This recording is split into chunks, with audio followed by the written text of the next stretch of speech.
All we're left with at this point are the consequences. Hello everyone, this is Chris Martinson here with your SARS-CoV-2, aka the honey badger virus update for March 18th, 2020. I've titled this one, Consequences.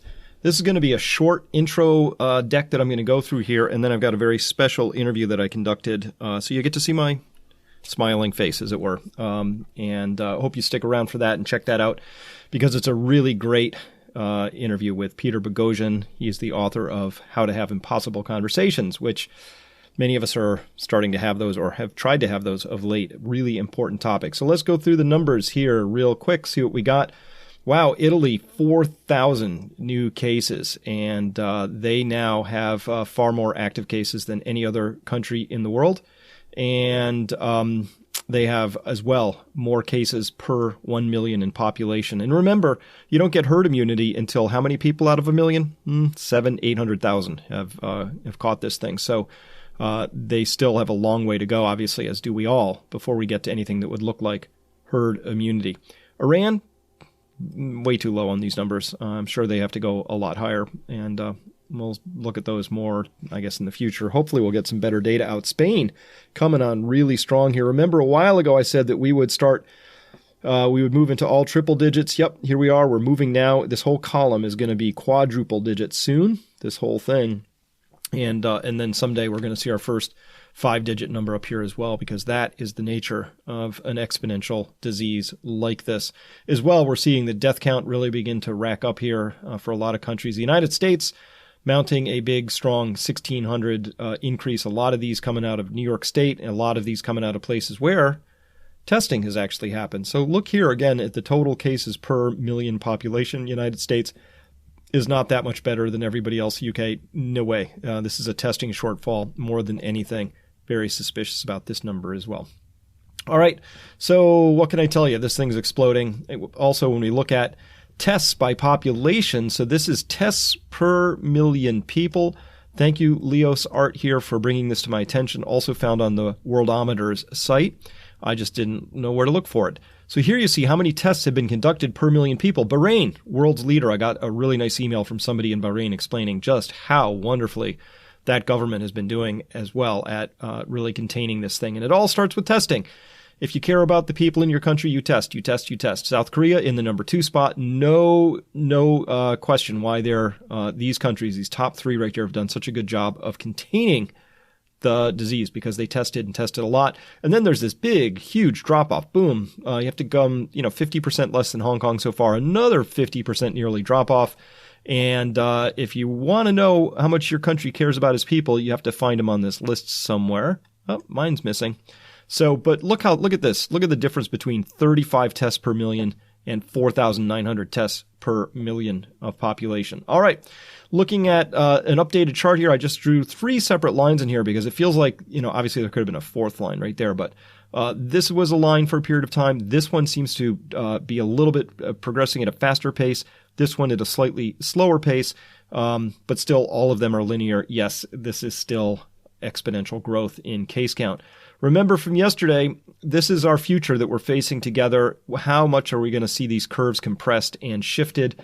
And, of course, the leaders of various countries are dealing with the idea that even if they really suppress things here in spring, it'll probably just come roaring back in fall. So there is this let it happen movement, which I think we're going to explore that more in some future ones, because I think if this is the reality, then there are ways, I think, that we could go about more sanely getting towards herd immunity than just sort of letting it rip through our population willy-nilly. I think there's a case to be made for segregating people. Put the old over here, let the young and the healthy get it, if that's the story we want to make. But first, I need to see more data to find out if even that's humane, because with the fibrotic damage that happens to these lungs of the people who have recovered, is there really a recovery around this? We still have people that have been not recovered for weeks and weeks and weeks on this thing. So maybe it's not even sane to say, let's let the young catch it and they'll be fine. And hopefully we'll build up herd immunity that way. But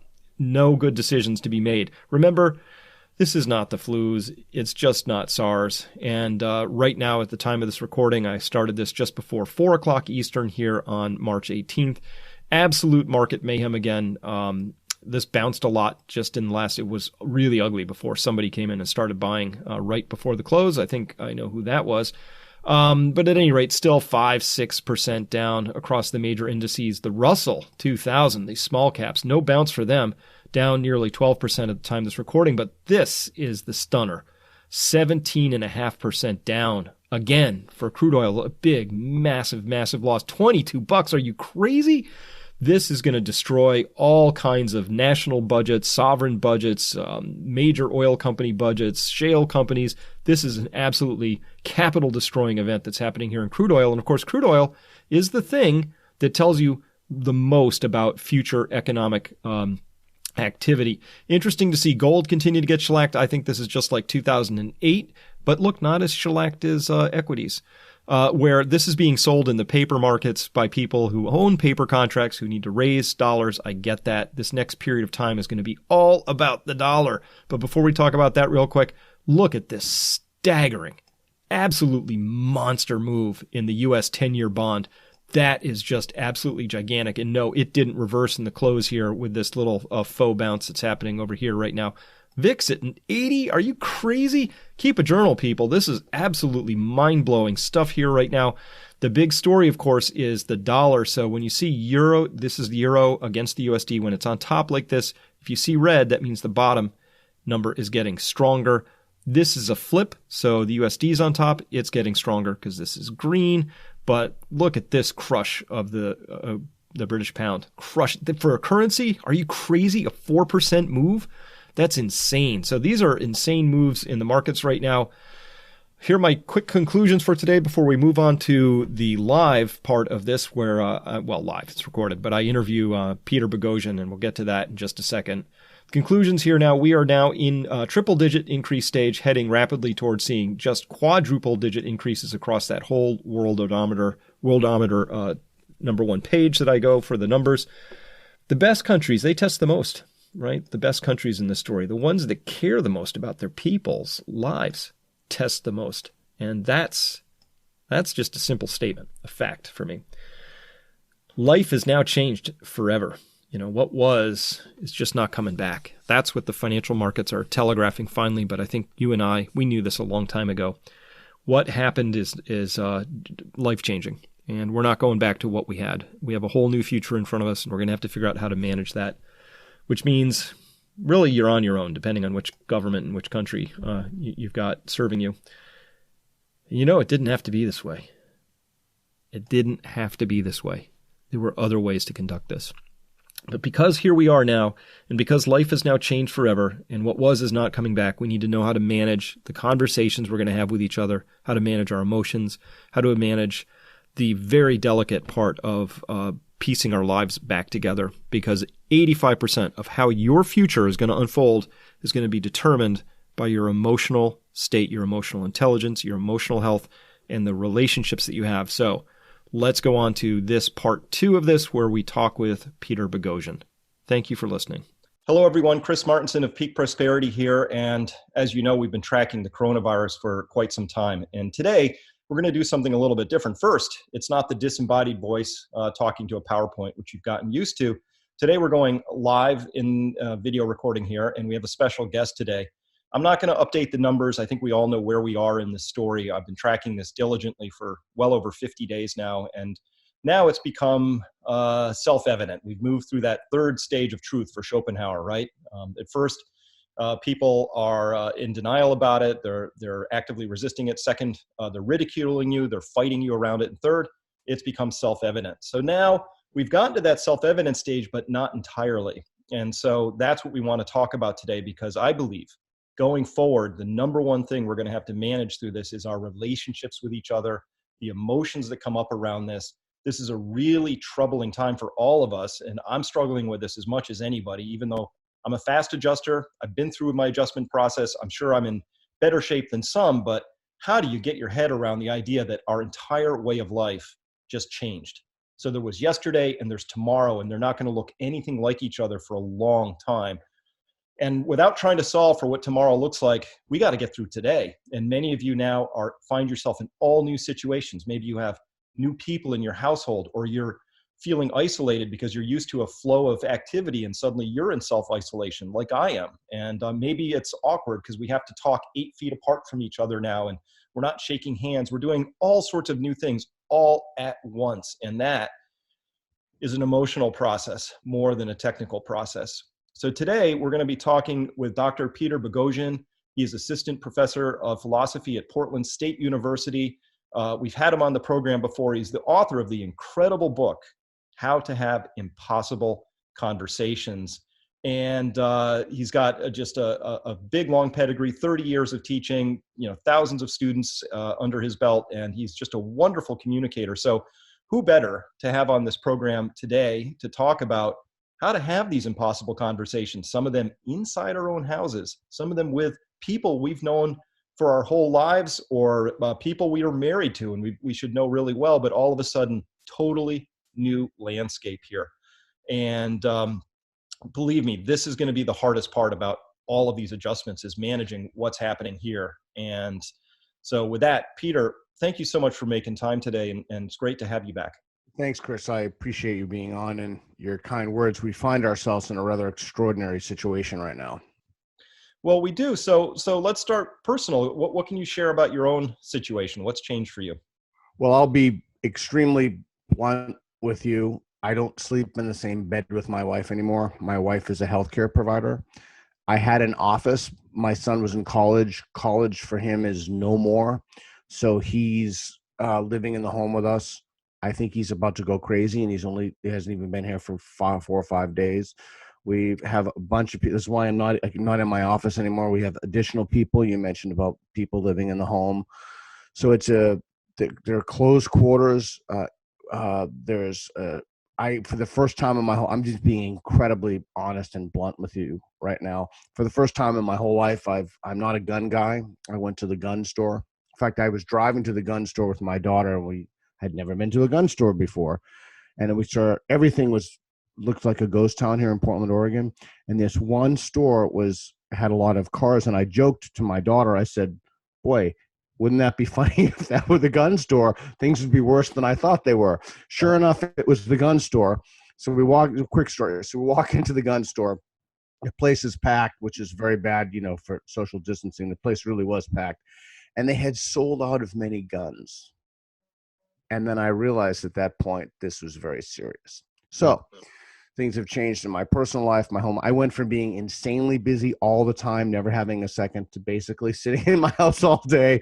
I can't go to the gym. I love Brazilian Jiu-Jitsu. I can't do that.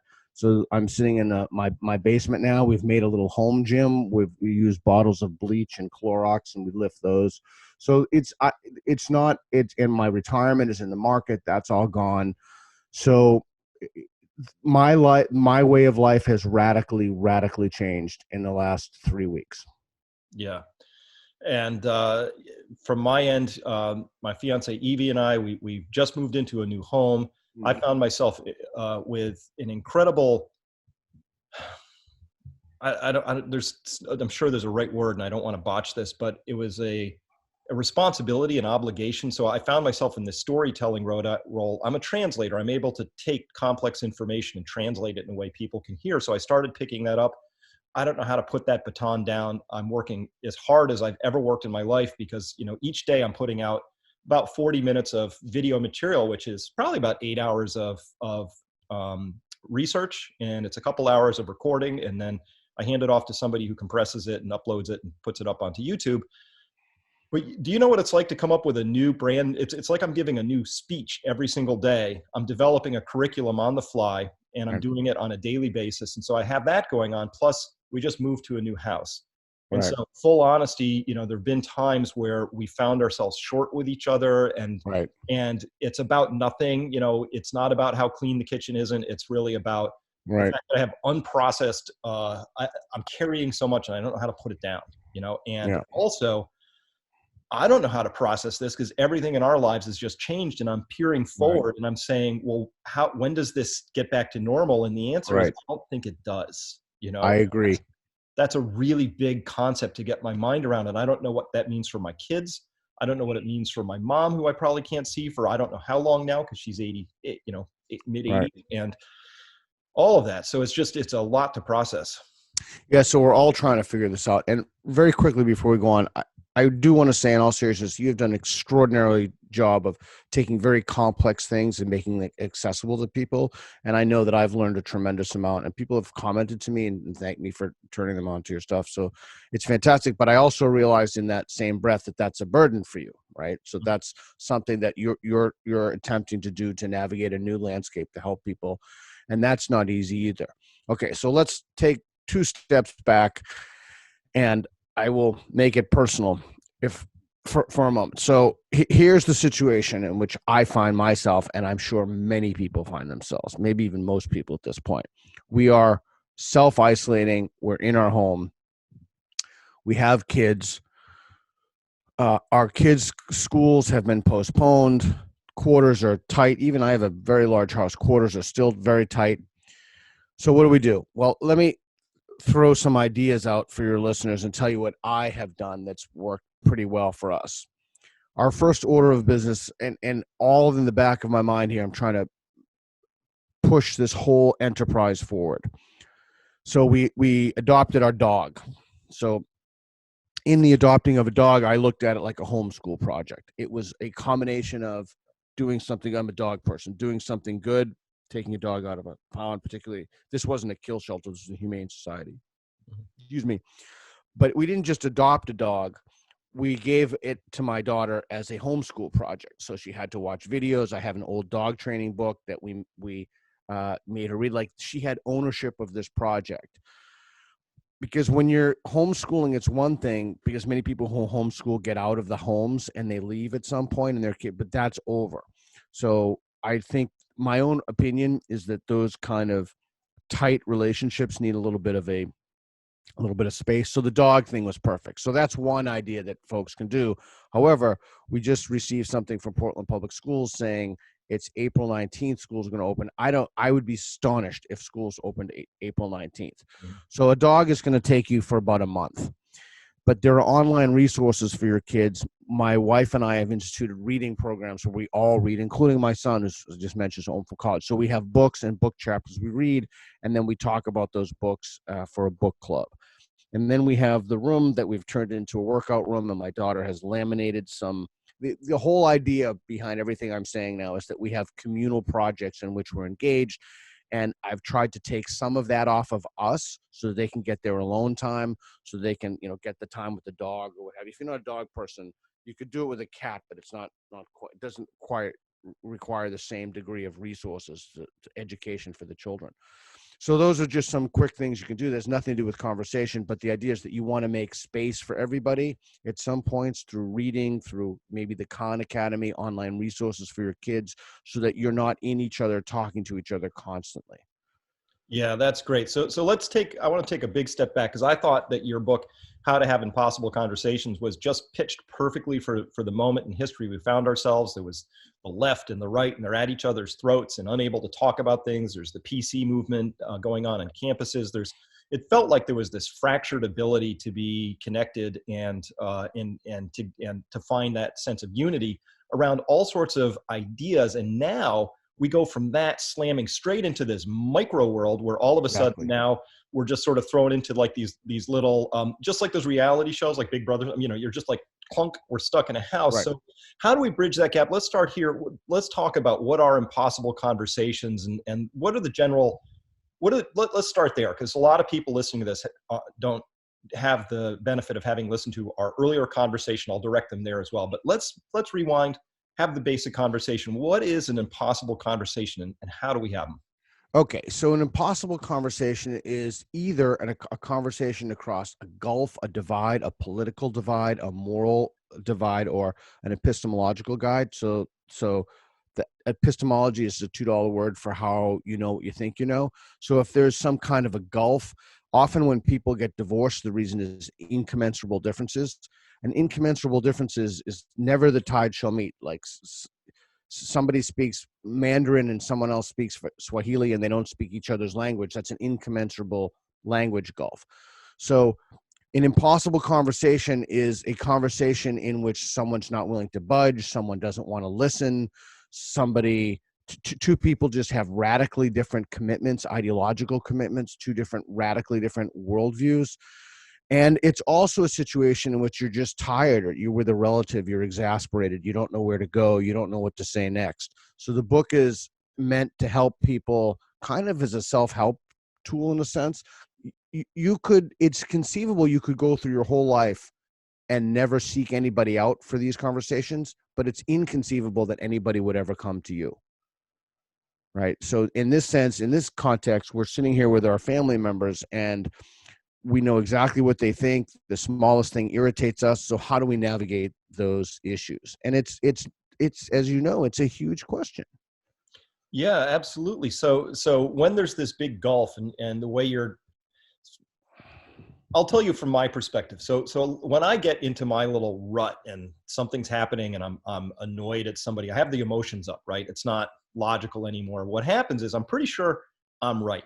I have this little story going. Exactly. I'm right. I've got this point of view and it's correct. And then it sort of comes out at the other person. And so what you're describing here, in many cases, that gulf, that gap is coming because we have a different point of view around something, meaning we have a different belief system maybe, but I find it's not actually based on the data, right? It's not, I have a database, I got my little inner prosecutor, my judge, it's got a lot of data around why I'm right, but that's actually not the issue, is it? Right.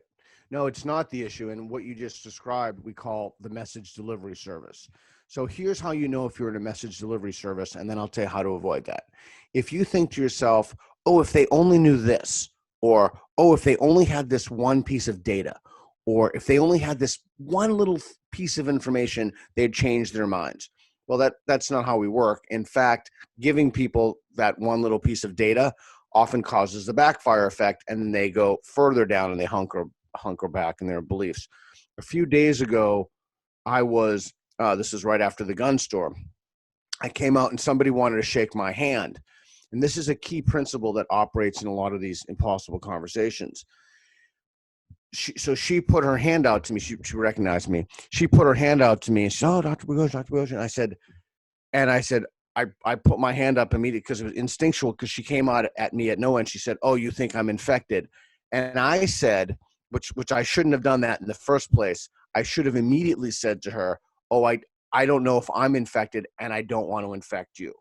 So I should have put it on myself as opposed to that initial response that I made a mistake. I turned around and she just was right there. But the idea there is that you want to place those on yourself as opposed to someone else. And you never want to deliver a message to somebody. So you never want to say, oh, if they only had, okay. So there are two things operative there. One is with strangers, and she was a stranger, and the other one is in your house. In the house, it's even more important in your household to not deliver a message to your family members. They already know everything you think. They already know everything you believe. And it's just going to, it's not only going to cause them to want to do something else, it's going to damage your relationship with them. And that especially if we're stuck in quarantine, that is something you don't want to do. So let's deliver a message. What are some examples here when we would deliver a message? Well, if you're talking about anything controversial across a political and moral divide, if you give a data point, if you give a fact, if you give a piece of evidence. So when you figure out how someone knows, and this truly is, Chris, this is the most difficult thing. I've literally been around the world for my first book talking about this. And this is the one thing that I've come to the conclusion that for whatever reason, people won't do it. And I think I know why. Most people think, well, I formulate my beliefs on the basis of evidence. Therefore, they formulate their beliefs on the basis of evidence. So if I just gave them this evidence, they would change their beliefs. That is not true. That is false. Most people do not formulate their beliefs on the basis of evidence. I'll give you a quick example. You asked about an example of a message service. Anytime you're offering it evidence, you're delivering a message. So most people, they want their views confirmed. They want you to believe what they believe. They don't really want to their goal in the conversation isn't to revise their beliefs. I'll give you a quick example. It's a wonderful little video from a guy by the name of Anthony Magnabosco. He does street epistemology from my first book, and he'll basically go around and he's had tens of thousands of hours of conversations. There are people all around the world who do this. They get GoPros and they upload those to YouTube. So a woman comes and he interviews a woman. She believes in karma, and oh no, she believes in the soul. And he says to her, "Okay, so what evidence do you have in the existence of the soul?" And she says, "Well, there was a famous experiment in Germany where they put souls on they weighed them out, and when they put people who were on their deathbed, they weighed them, and when the soul left the body upon their death, they lost 7 pounds, and we know this is a soul." Now, the vast majority of people who heard that will start delivering messages, or they'll start challenging. Well, what was the name of the study? Where in Germany was it? Was it replicated? How do you know it was legitimate? How do you know it wasn't a hoax? That's what the vast majority of people do. Or they'll deliver their own message. There's no soul, that's BS, etc. But here's what he said, and this, when you figure this out, this principle is just gold. He said to her, "What about an 8-pound baby? If an 8-pound baby died, would it lose 7 pounds?" And he waited in the pregnant pause. So you don't want to fill those spaces. But the idea there is he didn't bring in any evidence. He didn't attack her belief. And he said that, and he just waited. And in the videos, when she kept saying, interesting. So you're not telling her anything. You're not delivering her a message. You're not saying there's not a soul. You're not challenging her. You're not questioning her. You're asking her if she believes herself. So that's an example of how to do that. Interesting. Yeah, I get that. So, fortunately, my fiance, she's very emotionally mature. So we have fairly high emotional IQ. We still have our rough spots. And one of the things that she's taught me is that whenever one of these two words comes out, we know we're talking with a triggered part, a piece of ourselves that's probably fairly young and demanding attention. And those two words are always and never. Right. You always, you never. And as soon as those come out, it's just like a little like ding. Oh, we're in that moment. We are no longer speaking with rational adult Chris in this point in time. We're now talking with some other part that needs to be heard or doesn't feel like it's heard or something like that. So one of the things I picked up from your book is this idea of, like in that example where that person was delivering a question back, which is more of an invitation than a statement, is this idea of wanting to cross over that divide a little bit and be curious about where the other person is. So how would that come to play in this circumstance we're in? Well, here's what happens even before we get to that point is that people will become defensive. So you always, you never, or you anything. Anytime you're already you're invoking a defensive posture. So those words in that language is key. And what you don't want to do is invoke a defensive posture because, again, like your fiance is correct, you're speaking to you're not having a conversation anymore. You'll find that most people, particularly your intimates, will like you and respect you more, not only if you listen, but if you own it, if you take responsibility for it. And I think that was one of the reasons of Jordan Peterson's popularity, because he kept talking about one of his mantras, well, how we have to own things and how we have to take more responsibility on ourselves. In fact, I said that to my son the other night, who was super bummed about being home. His whole life, he had an internship with a congressman here. His whole life has just been disrupted. I said, I'm sorry, and not a but, and this is when you have to step up. This is when you have to own it. This is when you have to make more of a contribution and not less of a contribution. So that goes to one, reframing. That goes to two, when you're in a conversation, particularly in a house with your intimate, people will respect you more if you're less defensive as opposed to you being more defensive. So if they say, oh, hey, you're not, everybody in a house, I've learned from my household, everybody thinks they're doing a disproportionate share of the responsibilities. You're always emptying the dishwasher. You're always doing this. So the idea there is the same thing as Peterson's shtick. It's to just take more responsibility on yourself, particularly if you really are stuck in a situation like this. You don't want to be the person everyone's thinking they don't do enough. So how do you do that? How do you have those conversations with somebody without being defensive? The book, we talk about modeling, pro-social modeling. You have to always be the one who steps up. You have to be the one who takes more of the dishes, who washes the floor, who, make sure that the dog is, if you have dogs, we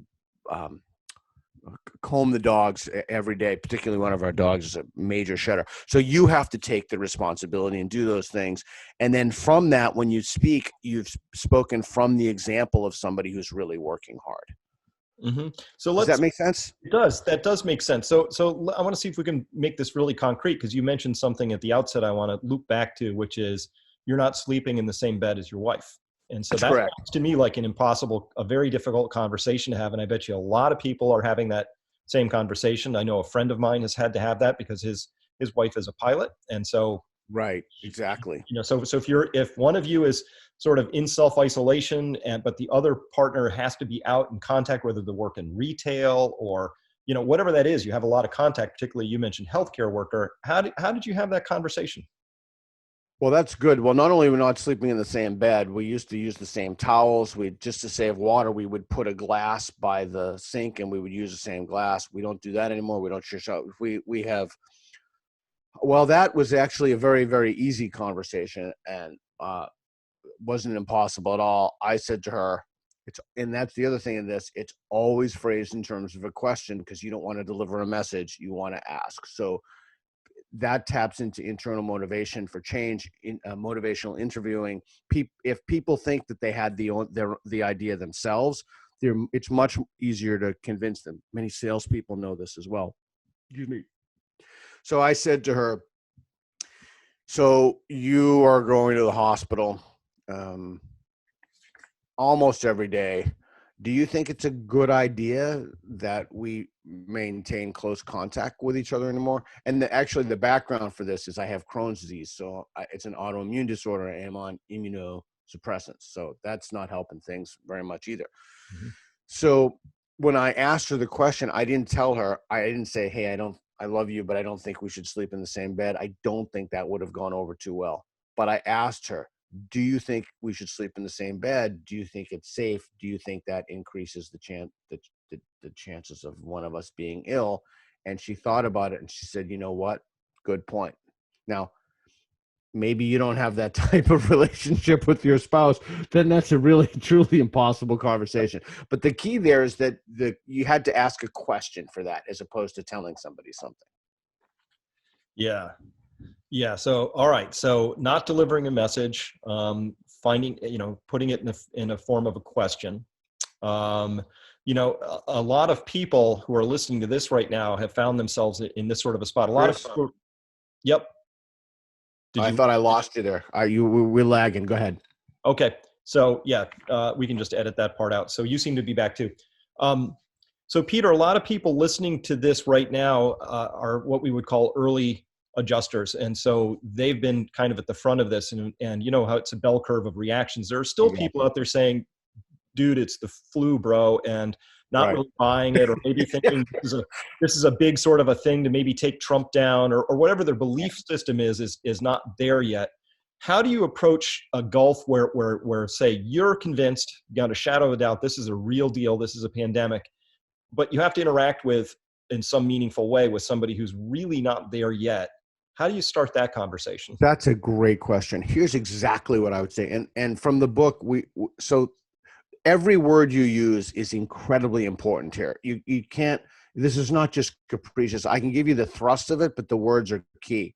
Here's what I would say.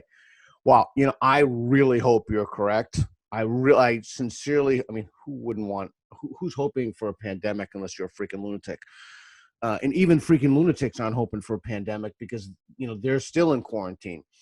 So I really hope you're correct. So Chris, you I'm sure you're familiar with the precautionary principle, right? Yep.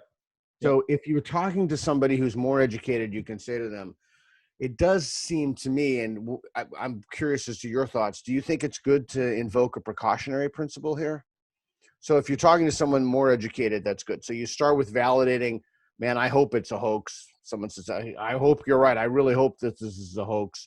Or I really hope that more people, I don't want anyone to die from the flu, but of course, I really hope that exponentially more people die from the flu than are going to die from this.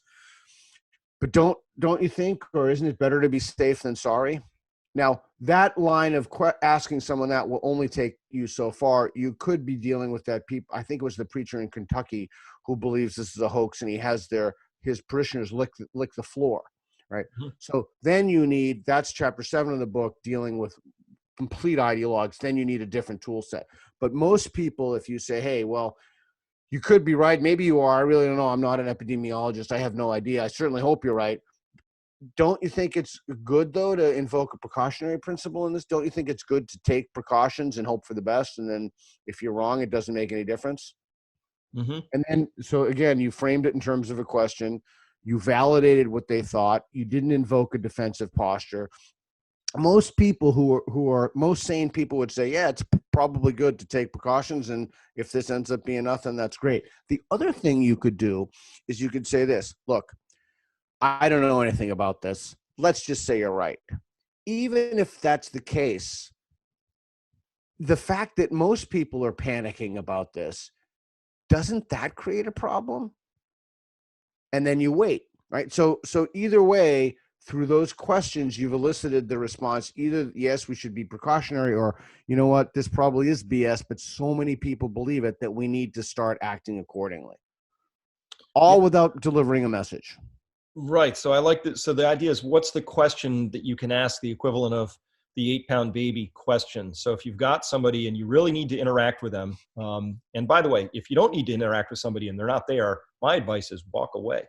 Oh, Um, absolutely. Yeah. just don't have the conversation. But if it's really somebody you need to interact with, um, then the question is around what can you say or what can you ask that's going to get them to open up and start thinking about this. Like, one of the Yes. questions that I've used is this one. I said, I'd like to think that it's really nothing, but the way the Chinese government reacted told me Excellent. that this was really actually serious, because I'm not sure the Chinese government really cares about human life the same way we do. Right. And because they reacted that way, it seems like they knew something that maybe we didn't. Does that seem important to you? Yeah, that's great. That's a fantastic question for people who are in that mindset. Again, talking about my son was telling me, he has an internship for the congressman, and people would call him and tell him it's a hoax by Obama, who was out of office for 4 years ago. It's a hoax to destabilize Trump, and he'd get all these, calls, some totally deranged calls from folks about hoaxes or Chinese governments or whatever. But so that will work with a certain set of people. Most of the time, I love these things called disconfirmation questions. In the philosophy literature, it's called a defeasibility. So a disconfirmation question, and they always have to be set up right, is under what conditions would you be willing to change your mind? So you affirm them right away, so you don't invoke a defensive posture. Boy, I hope that's right. You certainly could be right. Then you state your own ignorance, so you place somebody else in. You could do two things at this point. One is, we talk about in the book, the unread library effect. This is great. The second is scales, asking someone to put their belief on a scale from 1 to 10. How concerned do you think a rational person should be? And the third is disconfirmation. What evidence could I present you with that what evidence could you find that would cause you to change your mind? So let's go through those in reverse order, if we may. So what evidence would you have to see to present so that you would say, wow, this is some very serious business and we have to act accordingly? Like, what would that evidence look like? And then they'll give you their evidence. The other thing you can do is, I mentioned a scale. You can ask someone to put their belief on a scale. On a scale from 1 to 10, how concerned are you about this? Now, let's say that they say to you, well, I'm 6 concerned. It could be something, but it's almost definitely not. So then you say, that's interesting. What if somebody is a 3? Talk me to how we get to a 6. Like, what would you say to move them up to where you are on the scale? Now, that's counterintuitive, because most people would say, well, why aren't you a 9? And then what they would do is they would hear reasons, and they would talk themselves into going lower on the scale. But by telling them a lower number and then asking them to move up, not only do you get a free guided tour, by the way, of their epistemology, but they're actually talking themselves into questions. They're talking themselves into raising their confidence on the scale. And okay, so before we go through, how are those things so far? There's a lot to unpack there.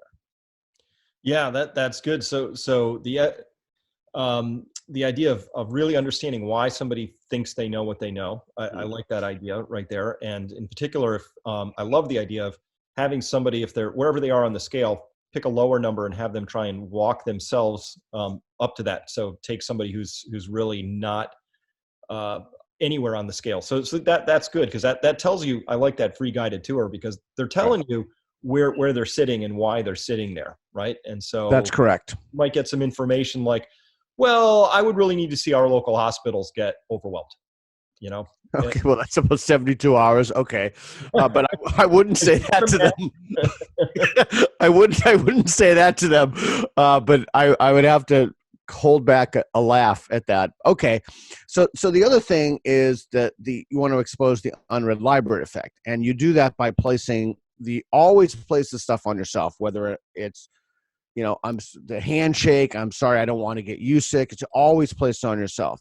So someone says something that's really interesting. I really don't know anything about it, unless you do know something about it and you are actually an epidemiologist. Then don't lie to someone. But if you're not an epidemiologist, or you're not very familiar with pathogens, etc., you say to someone, well, it's interesting. I'm not a virologist. I'm curious.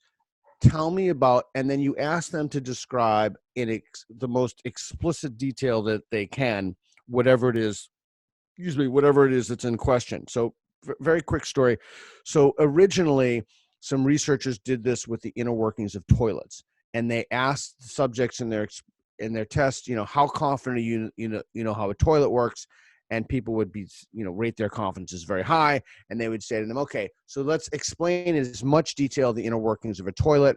And then they would just be silent, and they wrote it down. And then they came back, and when they revisited that, they realized that they knew nothing about the inner workings of toilets, I actually asked someone that at a party once who was a plumber, and he gave me this insane thing. Okay.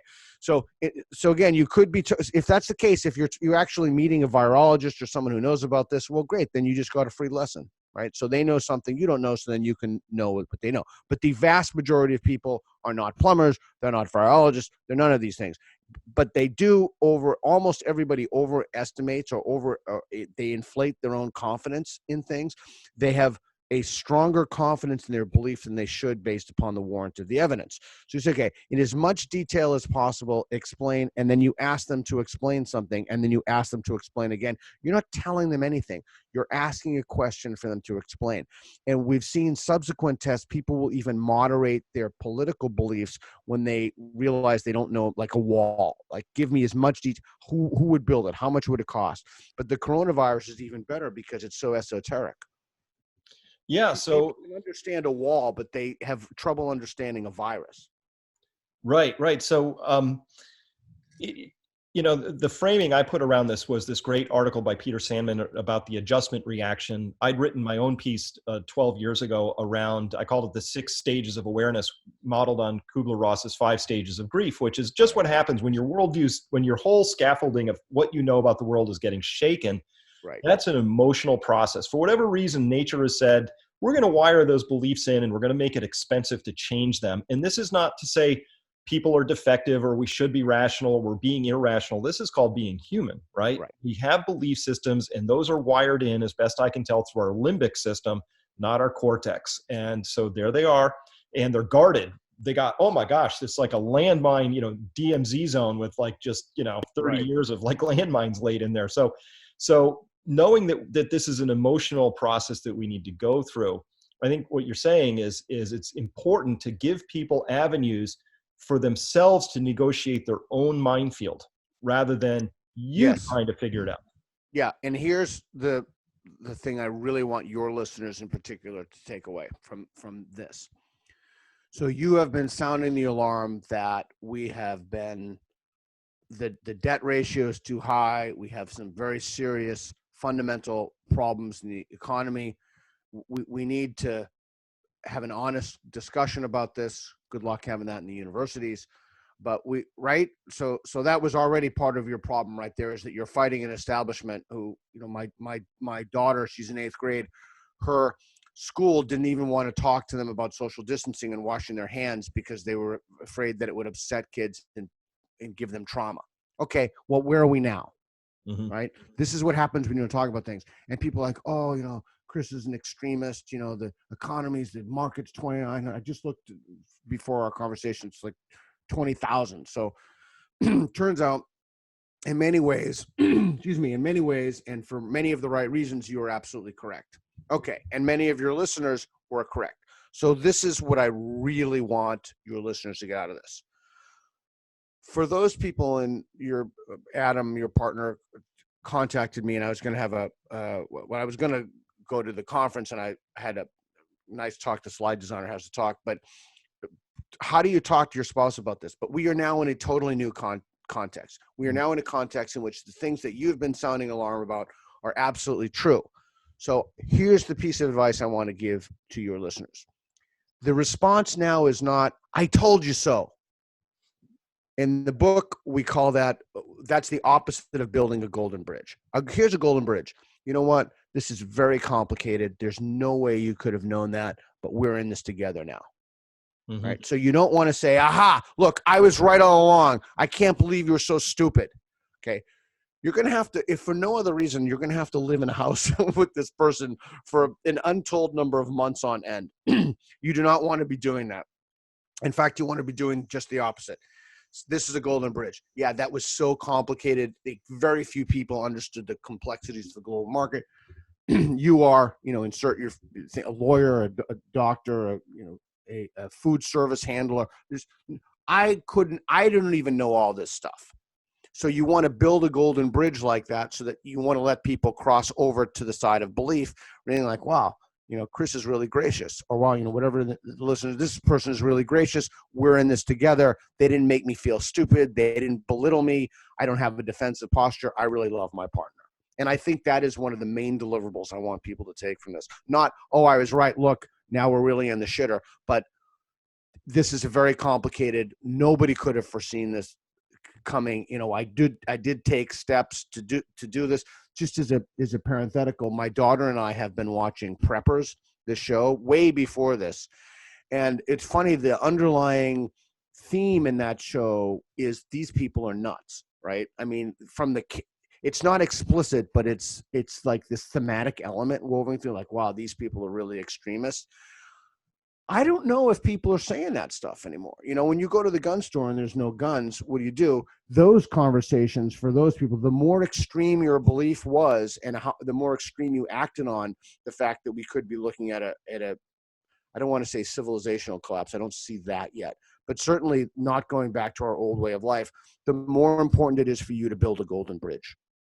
I like that. And a lot of people listening to this are going to have that opportunity because and believe me, I have this personal experience, and I've had lots of people who are very close to me have the same experience, which is they were warning. Right. And if you are now waiting, requiring, expecting for that person who was resistant before to come forward and say, I was wrong, you were right. Right. Not going to happen, particularly if they think you're fishing for it, right?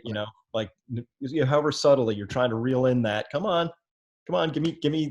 And who cares if you're right? Exactly. The only thing that matters is how you move forward and your relationships with people now. So the fact that you're right is totally irrelevant. I mean, it's relevant to the fact that you improved your circumstances as opposed to what there could be, but it's utterly irrelevant going forward in terms of your relationships. The most important thing, Aristotle writes about this is replete in the history of Western intellectual thought, are your relationships in your community. And you do not want to set yourself up as the person who's a dick. You do not want to be that guy, I told you so. I mean, do you like it when people tell you I told you so? No, you think they're a jerk, so you damage their relationship. So you want to be gracious and say, this was very complicated. I just love you so much. We're in this together. Let's get through this. And it's not even about you being right. It's totally irrelevant. You're living in a house with someone. Be gracious and be a good partner. So that's really a key deliverable. It's not about who's right. And help us all if the market falls another 5,000 points. The worse things get, the more important it is to be gracious about it and avoid the I told you so. The more important it is to build a golden bridge and not invoke a defensive posture. Yeah, great. I really great advice. And so I actually think this is a key moment where I'm going to harken back to what you talked to your son about, that this is a moment where we're all going to be asked to really step up. Like this is, in gender terms, for me, this is time to man up, we would say, or this is time to bring our full best selves, our divine feminine, our divine masculine, whatever language you want. This is really going to call on us. And once we get past our own little, swirl of, oh my God, what happened to my 401k? Do I have enough rice in the house? Once that sort of dust settles, this is unlike a hurricane. And, I had this experience living in North Carolina, and it was really amazing for me. 1989, I'm going to, I'm in graduate school. I'm getting my PhD at Duke, and Hurricane Hugo came by. And we were 3 hours from the coast, but he was a bad boy. And he was helped by the idea that there was about a week of rain beforehand, like 4 or 5 inches. So the ground is all loose. And even though he was really far inland and was really degraded, just played pickup sticks, took out every tree, and took out all the power lines. And, I had to chainsaw my way out my driveway. And what we had was this incredible experience where there's no TV service. Everybody's freezers are melting. There's barbecues happening. But we all knew that in a couple weeks, it was going to undo itself and the power would come back on. And it did. The blue glow came back out of people's living rooms and everybody wandered back inside. But Peter, if I went back there today, however many years that is now, people would still say, hey, you remember that Hugo time? Because it was that moment of community binding. So two things. One, I find that these sorts of things can bring out the best in people. But my concern is that Hugo, we knew that was going to be a 2-week interruption. This looks like, if you peer forward, this could be a far more permanent sort of a disruption in terms of my lifetime. How do you think that's going to start to influence how people react here? Not well. I mean, we've already seen the system itself was inherently fragile, right? And we've seen how people respond, and it really brings out, in many senses, the worst in people. So I don't know none of us know what's going to happen, but it becomes more clear by the day that things are not going to, I don't know if there'll ever be a return to normal. I not to do it non sequitur, but I watched a television show. I love sci-fi, called Counterpart. And in this alternative dimension, these folks were decimated by, well, decimated means 10%, but they were wiped out by this virus. And their protocols for engaging with people and dealing with people, I don't think we're ever going to go back to shaking hands. I could be wrong about that. I don't see that happening. I think social distancing, I think that's going to manifest itself on Tinder and the sexual arena. I think this is just going to change forever our way of life. Now, I think that's going to be forever. Whether those changes are large or small, I don't know. The question, my expertise is, how do you deal with that in your relationships with people? And if you're in the situation I am, where your son or daughter has come home and they had their whole life trajectory planned out, I think yes, you want to acknowledge that this is difficult, and yes, it sucks, and yes, you're sorry, but also, this is what I expect.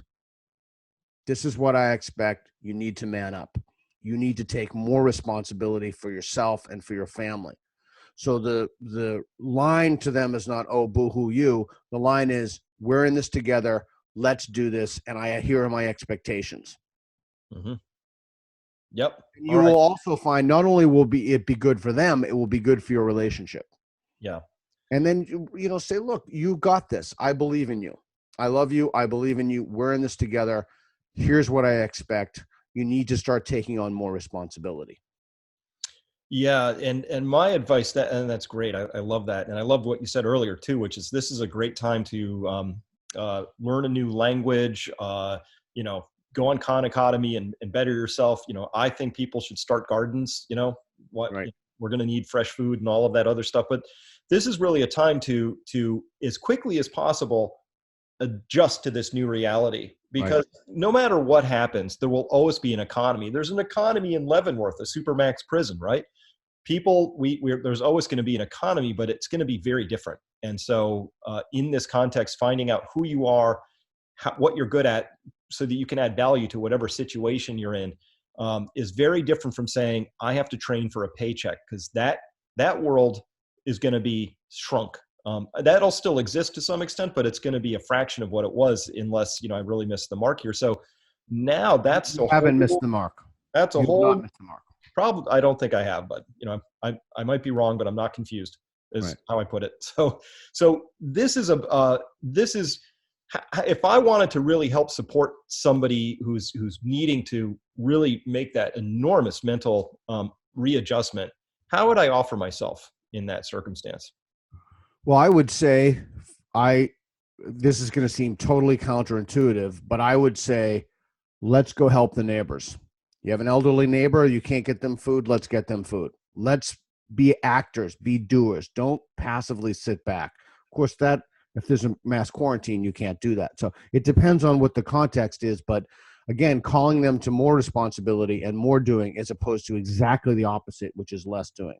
Oh, we have neighbors, they can't come out of their house, they can't mow their lawn. Okay, I'll mow their lawn. I'll pro-social model it, as I said. You mow the other neighbor's lawn. And it's also, you're not going to the gym anyway, so this is great exercise. So the idea that should you reflect? Yeah, but you should do. And you should do things that help other people. And again, those acts are what bring meaning to one's life. And they make this whole situation, I'm in my basement now, I have so many people living in my house. They make this whole situation not only livable and manageable, but it really truly is an opportunity to bring out the best in people. This is a question that's applies to a lot of people, but specifically Adam Taggart, my business partner here, because he's got some teens in the house. And the question is, my teens think they're invincible and want to go out with their friends, and my parents don't want to stop seeing their grandchildren. How do I help them, the teenagers, realize that they're putting us all in unnecessary jeopardy if they go out and somehow get exposed and bring this thing home? Yeah, it's a tough question. You can tell them directly, but that's delivering a message. You can ask them, and this is a tricky part, but you can ask them, if you do have the virus and it stays in you for 5 days before we know, and you infect grandma or grandpa, I mean, it seems like a silly question, but how would you feel about that? Mm-hmm. So asking in terms of a question and framing it that way might help. With your kids, we're